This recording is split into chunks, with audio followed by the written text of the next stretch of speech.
नमस्कार, मैं हूं अंकुर और आप देख रहे हैं सत्यहिंदी.com। सत्य हिंदी का एंड्रॉइड ऐप डाउनलोड करने के लिए डिस्क्रिप्शन में जाइए, वहां पे एक लिंक दिया गया है, वहां से आप डाउनलोड कर सकते हैं।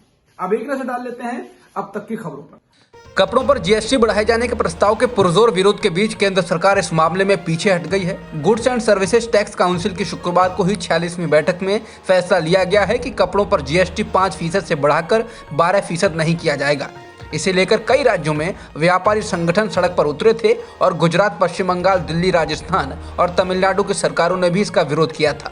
राज्यों ने कहा था कि वे कपड़ों पर जीएसटी के दर बढ़ाए जाने के प्रस्ताव का पुरजोर विरोध करते हैं। पश्चिम बंगाल के वित्त मंत्री अमित मित्रा ने केंद्रीय वित्त मंत्री निर्मला सीतारमण से कहा था कि ऐसा करने से कपड़ा कारोबार की 1 लाख इकाइयां बंद हो जाएंगी और 15 लाख नौकरियां चली जाएंगी।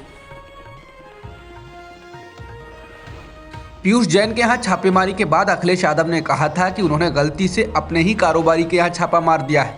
वो समाजवादी पार्टी के पुष्पराज जैन के यहाँ छापा मारना चाहते थे।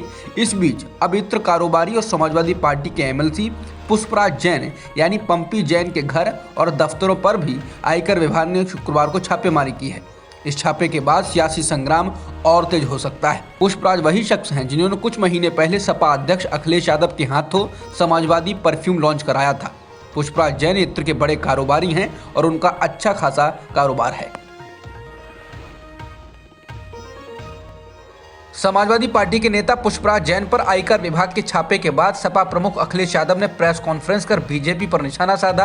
अखिलेश ने कहा कि वो समाजवादी पार्टी को तो बदनाम करना ही चाहते हैं, लेकिन कन्नौज जिसके इत्र की पहचान पूरी दुनिया में है, उसे भी बदनाम करने में लगे हुए हैं। नफरत की दुर्गंध फैलाने वाले सौहार्द की सुगंध कैसे पसंद करेंगे।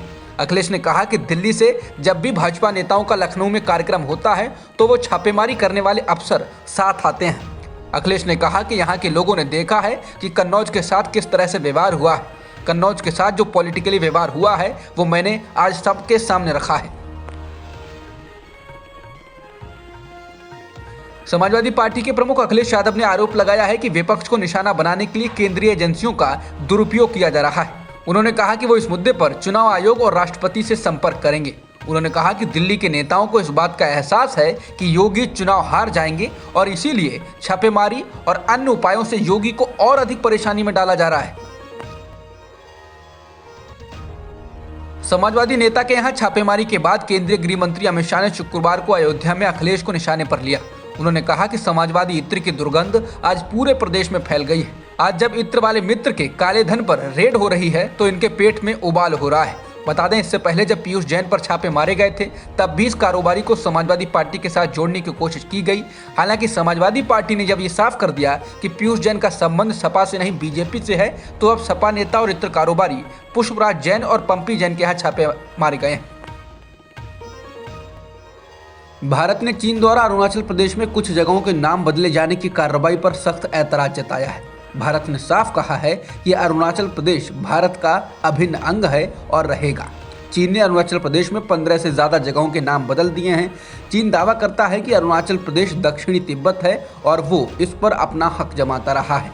भारत के विदेश मंत्रालय के प्रवक्ता अरिंदम बागची ने कहा, ये पहला मौका नहीं है जब चीन ने अरुणाचल प्रदेश में नामों को बदलने की कोशिश की है।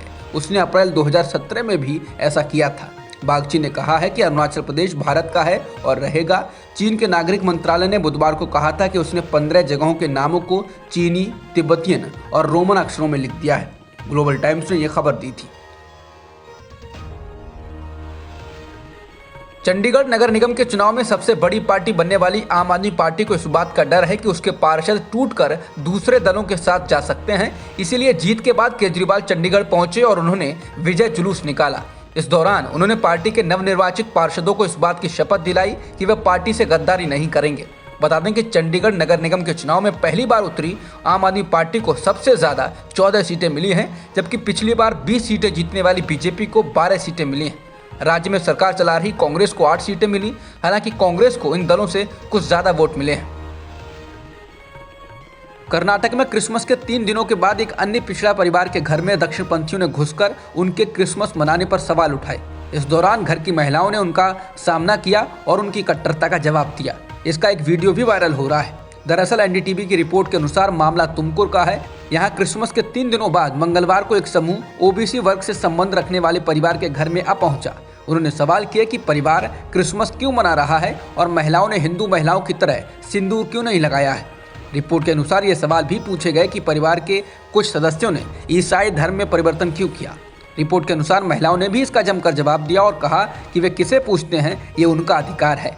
उन्होंने धर्म परिवर्तन के आरोपों को खारिज किया। इस दौरान महिलाओं ने सवाल किया कि हमसे सवाल करने वाले आप कौन हैं? मैं अपने मंगलसूत्र को हटा भी सकती हूँ और इसे एक तरफ रख सकती हूँ, ये पूछने वाले आप कौन हैं?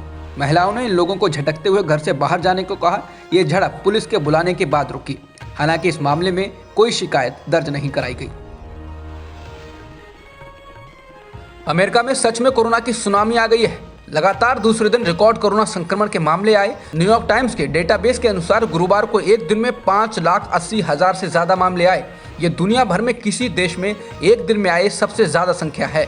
इससे एक दिन पहले अमेरिका में ही बुधवार को 4,88,000 केस आए थे और तब भी ये दुनिया भर में रिकॉर्ड था। इससे पहले एक दिन में सबसे ज्यादा मामले भारत में तब आए थे जब दूसरी लहर के दौरान 6 मई को करीब 4,14,000 पॉजिटिव केस दर्ज किए गए थे। मुंबई में कोरोना मामलों में भारी वृद्धि को देखते हुए नए साल पर एक और प्रतिबंध लगाने की घोषणा की गई। मुंबई पुलिस ने एक आदेश में कहा कि शाम 5 बजे से सुबह 5 बजे के बीच समुद्र तटों, खुले मैदानों, समुद्री किनारों, सैरगाहों, पार्कों और इसी तरह के सार्वजनिक स्थानों पर जाने की अनुमति नहीं होगी। यह आदेश 15 जनवरी तक के लिए है।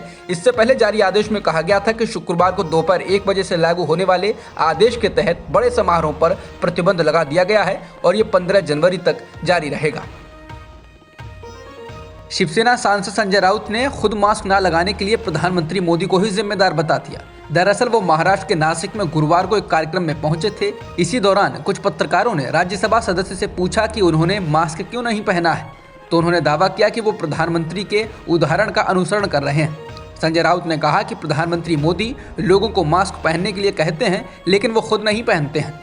महाराष्ट्र के मुख्यमंत्री उद्धव ठाकरे मास्क पहनते हैं, लेकिन मोदी देश के नेता हैं। मैं प्रधानमंत्री को फॉलो करता हूं और इसीलिए मैं मास्क नहीं पहनता और यहां तक कि लोग भी मास्क नहीं पहनते हैं। अब तक की खबरों में इतना ही। बाकी खबरों के लिए बने रहिए सत्यहिंदी.com के साथ। सत्य हिंदी का ऐप डाउनलोड करें गूगल प्ले स्टोर पर।